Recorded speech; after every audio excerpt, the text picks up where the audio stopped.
Good morning, Nigeria, and good morning to everyone that is listening to us home and abroad. Welcome to Trends in the Papers on Mainland 98.3 FM, your early morning newspaper review. My name is Sage Babalola, and I'm here ready to guide you through the latest headlines and the stories that matter the most. The sun is rising, and there's a buzz of political intrigue, there's social issues, economic developments, and basically what this segment is all about is bringing to the fore these issues, more or less diving into the different nuances of our vibrant nation, yes, and just looking beyond the straightforward headlines. Oftentimes the headlines can be a tad misleading, or sometimes it's just clickbait. So the essence of Trends in the Papers is to go beyond what we read in the headlines and look at the stories themselves, what is hidden between the paragraphs, further analyze it and give you a full understanding of these stories for those of you especially who do not enjoy flipping through the pages of our dailies. Yes, think of us here as summarizing the stories to you, but paying attention to the most important informations in these very bulky reports. This morning, the papers are sort of focusing heavily on a lot of dynamics within the political parties. Yes, the elections are fast approaching, and it's so funny to say fast approaching because it's still about a year from now, but in the minds of our politicians, it's just yesterday actually. And so the papers are paying a lot of attention to the intrigues and the dynamics and the maneuvering that has sort of intensified. So we're going to explore how these parties are positioning themselves, shifting alliances, shifting rivalries, and just scrutinize written statements from key leaders and analyze their implications. But before I jump into all of that complexities, I should once again tell you the many ways through which you can be a part of this conversation. Now, for Trends in the Papers, or well, for all the program that airs on this station, you can talk to us, well, more like listen to the program either via your radio or via Facebook and YouTube, where we stream the program live. Our Facebook and YouTube is at Mainland 98.3 FM. Our frequency is how you find us on social media. So we stream the program live. There's some sort of audiovisual service that you get when you use our social media platform, so you can see the faces of the presenters, you can look at the studio, you can see the guests that we bring on, and more importantly, you have an opportunity to actually comment in real time as we analyze the stories. You can also listen via Radio Garden or maybe online radio apps. There's a lot of them, but we recommend Radio Garden because we're certain of how it works. Radio Garden also at Mainland 98.3 FM. You can listen via the website. The website works across the border, so whatever part of the country you're in, you can use the website as well. The website is www.mainlandfm.com. That's how you can find us. Now, when you get to the website, you can very easily just click on the play right at the top of the website. It's very easy. It has a very user-friendly interface, so you don't struggle at all to find the play button. Just hit play and you'd immediately be connected with us here in the studio. You can listen to us. Now, you cannot comment per se using the website, but you can most definitely listen to the program. When it's time to take your contributions, I would also walk you through that particular process.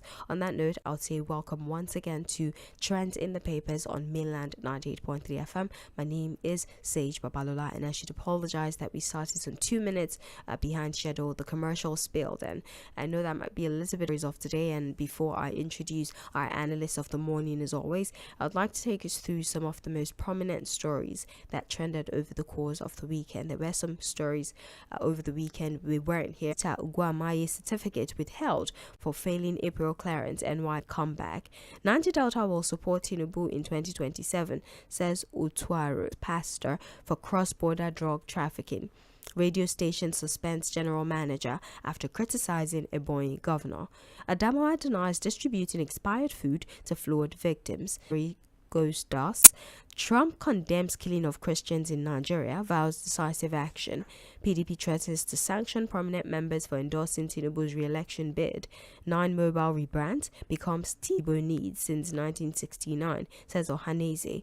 2027, Ambode backs Tinubu, denies ADC governorship bid. Finally, EFCC raids Obasanjo, denies link with ADC, reaffirms commitment to APC. Police arrest herder with ammunition. 6 suspects suspected robbers in Nasarawa, K1 veiling vehicles.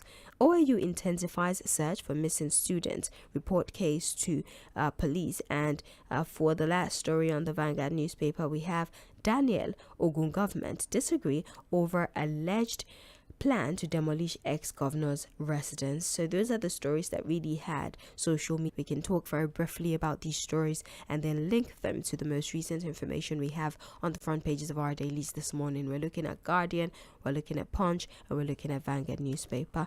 Fuad, a pleasure to have you as always. Good morning to you. Yeah, good morning, Sage. How are you doing? Fuad, let's just look very briefly at some of the stories that trended over the course of the weekend. First of all, we have to pay our respects to Audu Ogbe. I listened to Political Round personally, and so he understands, and further it dies, and it's nothing but good things that people have to say. Usually when politicians die, it's people addressed this extensively yesterday, but for the sake of our listeners this morning, just something about the passing of Audu Ogbe and everything that he was deserved roundtable yesterday, not because of the fact that he's a politician or he has held courage, showed character and principle, and these are what who is courageous enough to hold, people to power. You find that, look, permit me to use that word, So here was a man who distinguished himself as a man of courage, a man of principle, a man of character. And for everything that we say about him, the man goes back to his encounter with the then overbearing president of the Nigeria of the country, President Olusegun Obasanjo. He was one man that was courageous enough to confront him. Even when journalists questioned him, they knew what they got. So, but here was the chairman of the PDP who got some form of precedence to a lot of the political shenanigans we are seeing today. You understand what I'm saying? Senate president being removed at will, a governor being abducted, governors being impeached illegally, to tolerate taking it to the next level. So we celebrate the life and time of the late Audu Ogbe, a man of character, a man of example, and it's unfortunate that, look, people like that are extremely difficult to find in the political space.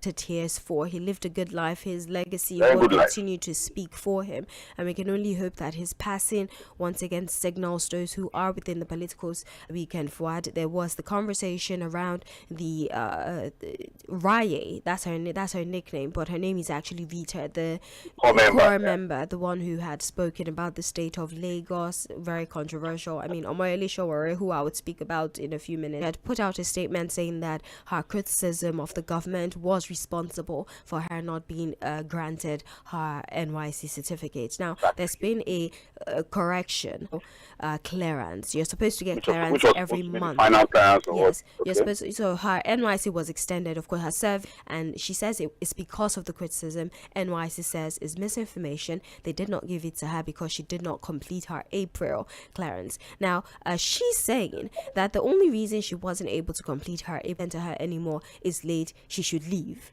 That's her explanation. She says she was there for the clearance, and so when it was time to attend to her, the inspector says, well, it's late, I cannot attend to you anymore, leave. For me to believe this story, because I know that, look, issue at that time would have been a very good issue for us to talk about. You understand what I'm saying? She should have protested immediately, because now it's almost looking as if she's not taking up the story, if you understand what I'm saying. Yeah. If it is true that at that April clearance, she was available for the clearance, and the fact that they were deliberately victimizing her, you understand what I'm saying? So, again, she needs to explain why that happened and she did not complain.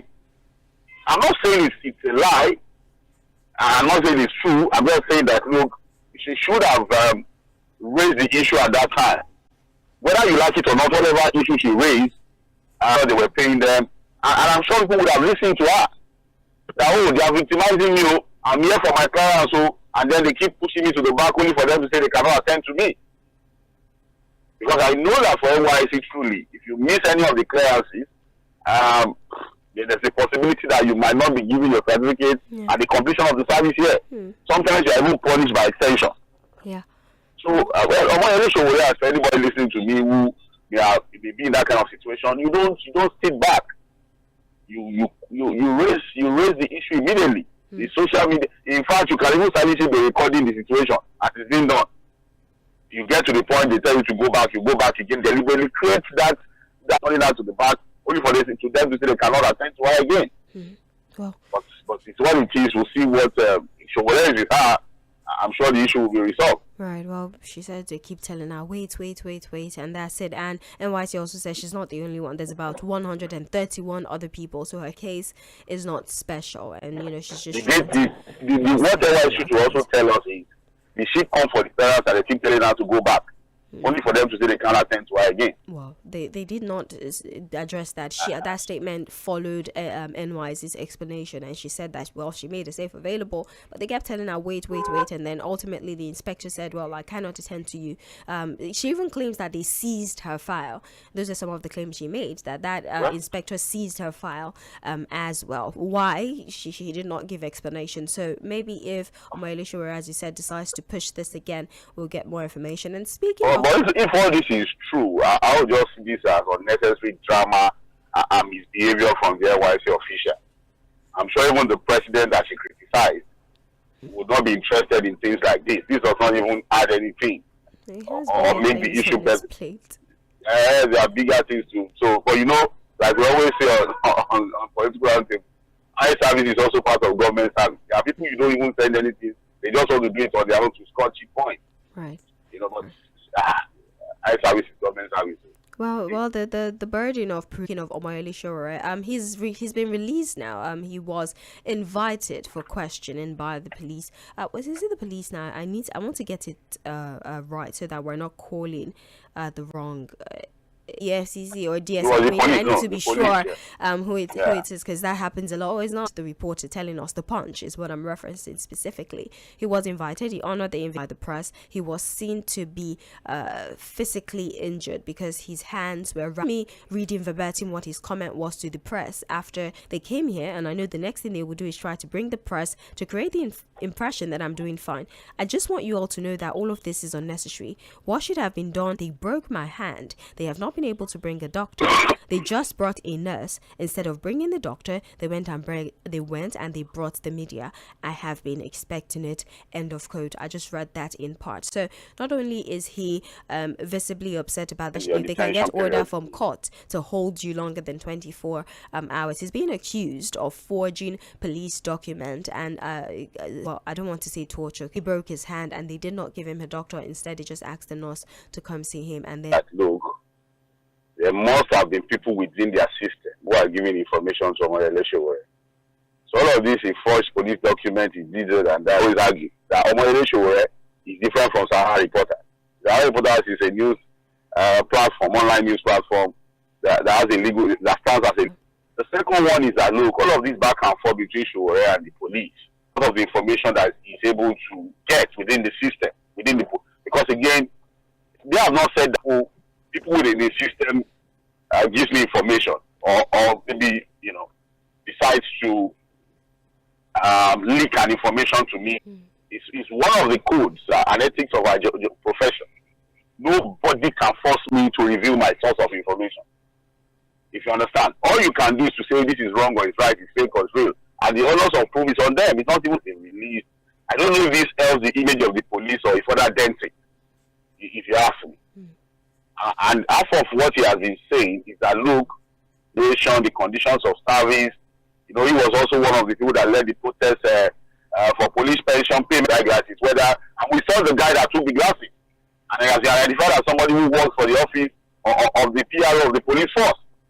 So, you see, I know that Sowore is not tired. He will never be tired of things like this and encourage it.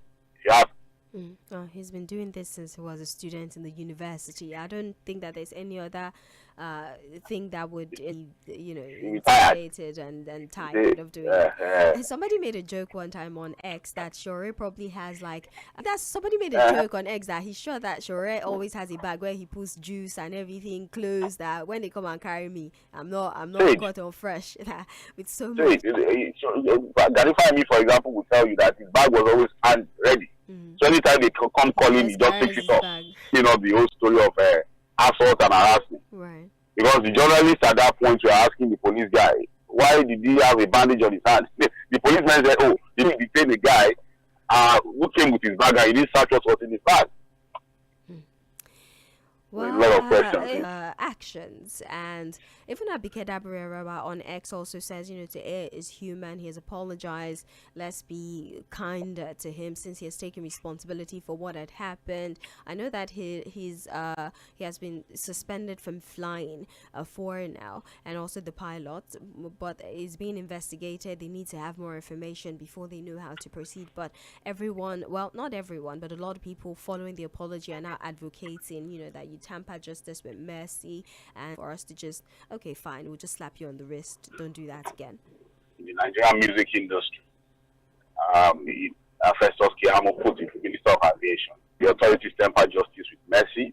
Yesterday by psychologist was saying down. Right. Maybe just reduced to 3 months or something. But I'm sure he has learned his lessons. I'm sure that he has been known for too many issues. Pride, like they say, comes before dishonor.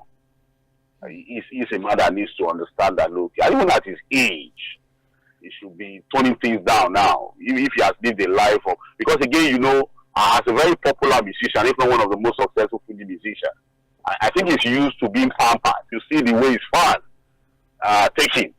So that probably has gotten into him, and he feels that, look, and he's also a friend of the president, Sage. He saw that when his mother died, the president even put a call through the stand. So, but beyond all of that, I think K1, if he has, and I think he needs to, yes, he has managers around him, but he probably needs a PR person to work with him. So apart from people helping him to pick money, parking money, selling shows for him, I would advise I get a proper around him on that day. He would have probably helped him to save that situation. He would not have got it to that level. And you can see, you understand. So, yeah, that is that. I also agree that, look, and of course, live on Facebook and on YouTube at Mainland 98.3 FM. We actually have addressed about half of what we have in the papers this morning. There is development in the papers, which is why I just brought up the initial stories and linked it with what we have in the papers this morning. But for other stories that we have, specifically, we collectively spent 235.58 billion on servicing external debt allocation committee disbursement released by the National to the 139.92 billion recorded in the corresponding naira depreciation. Now, Fuad, the most important thing to note here is that the federal government has the FAC allocation that you are entitled to, but you're owing money, so we're going to take part of that debt from the money we're supposed to give you. So, and then we pay for you. Of course, Lagos State, Ogun State, among others, is allocation, but that debt continues to increase, especially because of the naira depreciation. That is the issue here. We've always talked about external debt. Local currency continues to devalue because again these monies are dollarized. So once your local currency continues to perform badly, poorly against the dollar, it automatically translates to you owing more money and needing more money to pay and service the debt. So that's the situation we have here, not necessarily because the state have borrowed more money to service these debts, and that's why people are still saying that, look, this devaluation of the Nigerian currency, the floating of the currency in itself, as much as a lot of people will talk to helping a lot of what you can call the fiscal framework that should ordinarily help the poor. India buys Nigeria crude as Dangote imports U.S. oil. Now, refineries... What do you think when you saw the headline? It's just difficult for you to reconcile. I'll just read the report so people can understand what we're driving at here. Refineries in India are buying Nigeria crude, while the country's Dangote petroleum refiners are snapping up Nigeria crude, while oil trade irony on Sunday. Industry sources told Reuters that Indian Oil Corporation recently bought 1 million barrels of Nigeria's Agbami crude for September to secure million of barrels from non-Russian sources. Indian at the moment, and that has affected the flow of the commodity. They have access. They just paid for 1 million barrels. That's for September. But we have a Dangote refinery domiciled here in Nigeria, where the crude actually is. But most of his feedstock is from the United States of America. And so the situation is, why is it easier to supply this commodity to an outsider, so to speak, whilst a local refiner has to import the commodity that we have here in the country? Fuad. Well, you can see that experts in the industry have said that it's a country locally. You have the product that is needed for the refinery to function, but you are not able to supply enough locally to a local refinery for their own country. If you understand what I'm saying, of interest from India to buy Nigerian crude oil. The reality is that, look, India and US are not in the best of diplomatic. It's not been able to rein Putin in. It's not been able to really resolve, as he had thought. It's not been able to really get a handle on Putin and the Zelensky, conflict. I'm talking about Russia-Ukraine war now. So recently, what he has done, maybe to force Putin and Russia to the table for negotiation, is to say that, look, whoever is buying Russian oil would get a hit of every tariff. That, look, I think is in recent times that Trump has done. So what Indians are saying is that, look, why are you punishing India alone? We are not even the largest buyers of two of them buying oil from Russia. They think that, look, Trump is just being a bully. Again, they think he wants to take credit for how the short war between Pakistan and India ended. While Pakistan has been praising Trump, in fact, they said the Indian authorities are not happy with him. They think he's just being a bully. He wants to be the masquerade in the room and all of that. So a lot of diplomatic tensions, and that's why you were seeing is that, look, why these guys are coming to take our crude.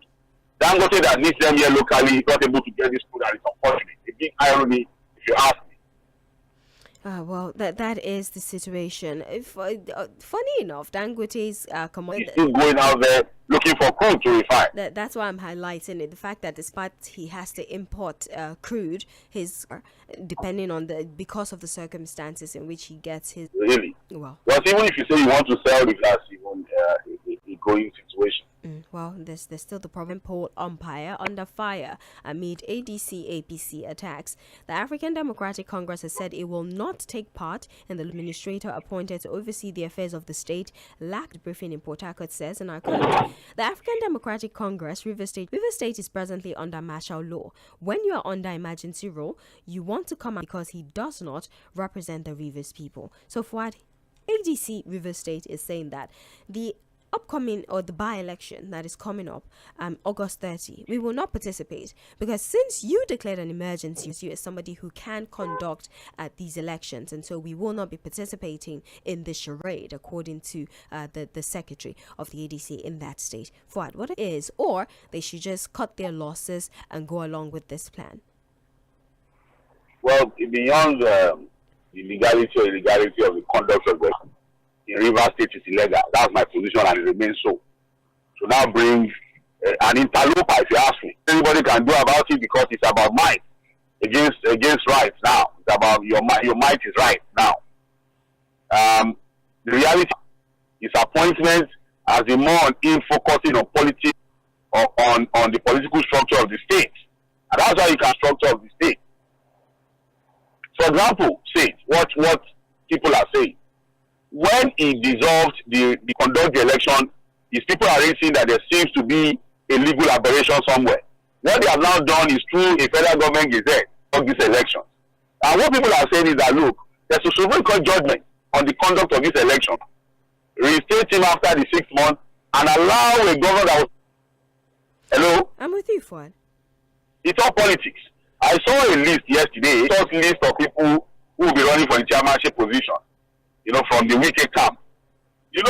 About 3 of them are PDP members. So you begin to ask yourself, Wike is a PDP member, at least that's what it tells us, even though it works for the people. What we have is a situation where Wike today controls the PDP in Rivers State and also controls a faction of the APC in Rivers State because as it stands now, it's looking as if the APC in Rivers State is divided. Rotimi Amechi. So it's all political shenanigans, it's all ridiculous. We are setting back precedents. And like I said last week, those who are celebrating what is happening today, I know that tomorrow they will be the ones to come and complain.